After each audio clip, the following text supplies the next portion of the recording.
নমস্কাৰ বন্ধু বান্ধৱীসকল, সপোন সাগৰলৈ স্বাগতম জনাইছোঁ আপোনালোকক। আজি মই আপোনালোকৰ ওচৰত আলোচনা কৰিবলৈ ওলাইছোঁ সপোনত মাছ দেখা। বিভিন্ন অৱস্থাত সপোনত মাছ দেখাটো কিহৰ সংকেত বাৰু? যিহেতু আমি কেতিয়াবা নহয় কেতিয়াবা সপোনত মাছ দেখোঁ, মাছ ধৰা দেখোঁ, মাছ খোৱা দেখোঁ, বা আমি মাছ ধৰা যিকোনো সঁজুলি দেখিব পাৰোঁ, বা আমি মাছ বজাৰত বেচা কিনা কৰা দেখোঁ। এনেকুৱা বিভিন্ন ক্ষেত্ৰত মাছ দেখাৰ কিন্তু ভিন ভিন অৰ্থ আছে। আজি কেইটামান অৱস্থাৰ বিষয়ে আপোনালোকক ক'বলৈ ওলাইছোঁ।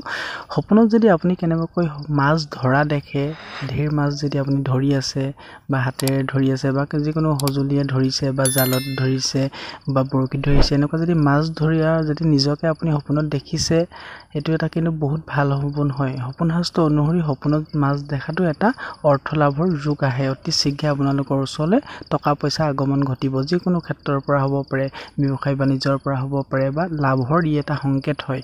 গতিকে সপোনত আপুনি যদি কেনেবাকৈ ডাঙৰ মাছ দেখিছে, তেতিয়াহ'লে আপোনাৰ ব্যৱসায়ত বেছিকৈ লাভ হ'ব। আৰু যদি সৰু সুৰা মাছ ঢেৰ ধৰা দেখিছে, আপুনি গম পাব যে আপোনাৰ হাতলৈ খুব টকা পইচা ক'ৰবাৰ পৰা আগমন ঘটিব। সেই সময়ত যদিও বহুত দিনৰ পৰা কোনো উন্নতিৰ আপুনি পথ দেখি পোৱা নাছিলে, কিন্তু আপুনি সেই পথ বা মুকলি হোৱা দেখিব, বা যিকোনো বাধা আপোনালোকৰ ওচৰৰ পৰা আঁতৰিব। ঘৰখনৰ যিকোনো ক্ষেত্ৰৰ পৰা আপোনালোকৰ ওচৰলৈ সুখবৰ আহিব। গতিকে সপোনত মাছ দেখাটো বহুত এটা ভাল সপোন বুলি কোৱা হয়।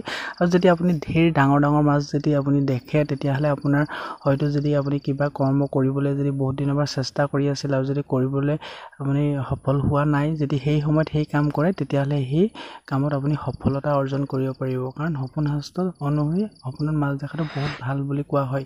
ভাল সপোনবোৰৰ ভিতৰত সপোনত মাছ দেখাটো এটা বহুত ভাল বুলি কোৱা হয়।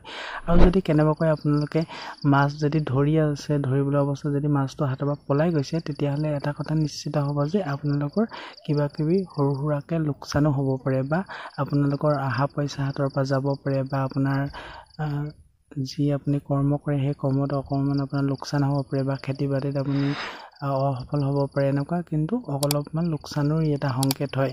গতিকে সপোনত প্ৰায় ক্ষেত্ৰত মাছ দেখাটো ভাল। আৰু যদি কিছুমান ক্ষেত্ৰত আপুনি মৰা মাছ যদি কেনেবাকৈ ঢেৰ দেখিছে, তেতিয়াহ'লে আপোনাৰ ঘৰত কিবা কাজিয়া পেচাল বা সৰু সুৰা বেমাৰ আজাৰ যাৰ দ্বাৰা আপোনাৰ টকা পইচা লোকচান হ'ব পাৰে, বা অবাবত খৰচ হ'ব পাৰে, এনেকুৱা কিছুমান সমস্যা আহিব পাৰে। সেয়েহে সপোনত মৰা মাছ দেখিলে অলপ সাৱধান হ'ব।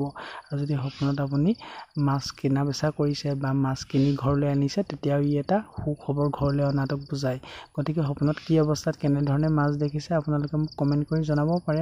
আজি এইকেইটা অৱস্থাৰ বিষয়ে ক'লোঁ। গতিকে আজিলৈ ইমানে আছিলে। ধন্যবাদ।